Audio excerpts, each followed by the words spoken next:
तो अभी आपने प्रोड्यूसर की बात सुनी कि किस तरीके से उदयपुर फाइल को लेके उनकी जो सोच है वो जनता तक उन्होंने पहुंचाया, लेकिन इसको लेकर कानूनी तौर पे क्या कहना चाहेंगे, क्यों इस पे रोक लगी है और किस तरीके से इसको रिलीज़ मिल सकती है और किस तरीके से ये रिलीज़ हो सकती है, इस पे भी बात करेंगे। तो सर, इस पे जो रोक लगी है हाईकोर्ट द्वारा, इस पे कानूनी तरीके से आप क्या कहना चाहेंगे? देखिए, मेरे ख्याल से तो ये गलत है, क्योंकि ये जो हम एक मूवी के द्वारा दिखाने जा रहे हैं साहब लोग, ये एक सबको जागरूक करने के लिए। लेकिन दिक्कत ये है कि इस तरह के जो मुस्लिम लोग हैं, जो इस तरह का कृत्य करते हैं, उन लोगों के पर्दाफाश हो रहे हैं, वो लोग बेनकाब हो रहे हैं, इसलिए इस पर रोक लगा रहे हैं।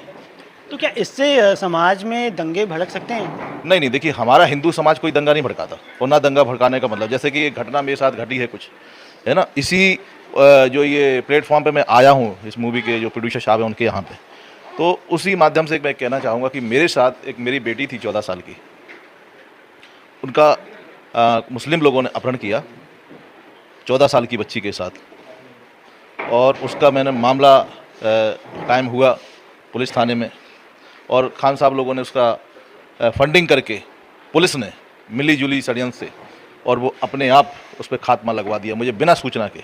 और वो इस तरह से करते हैं कि ये लोग हिंदू भी बन जाते हैं, जैसे इनका नाम है का कमाल खान, तो वो कमल बन जाते हैं, तब्बू तालिब खान, तो वो तालिब बन जाते हैं, तब्बू बन जाते हैं।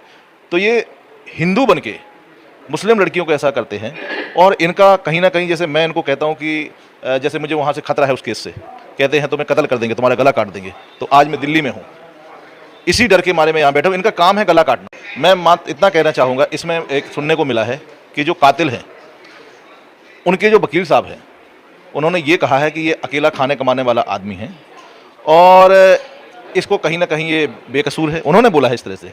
तो मेरे गला काटने वाला बंदा बेकसूर है। ऐसे में तो जेल में जितने भी लोग हैं सबके सब बेकसूर हैं। बिल्कुल, है ना।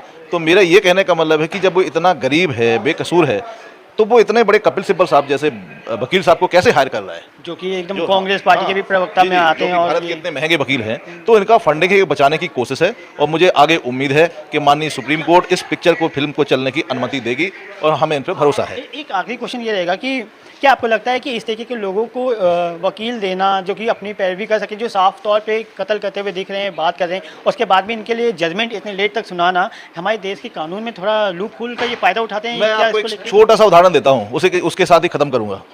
एक कहावत है कि क्या करेंगे अलीगढ़ के ताले, जब चोर पुलिस हो जीजा साले।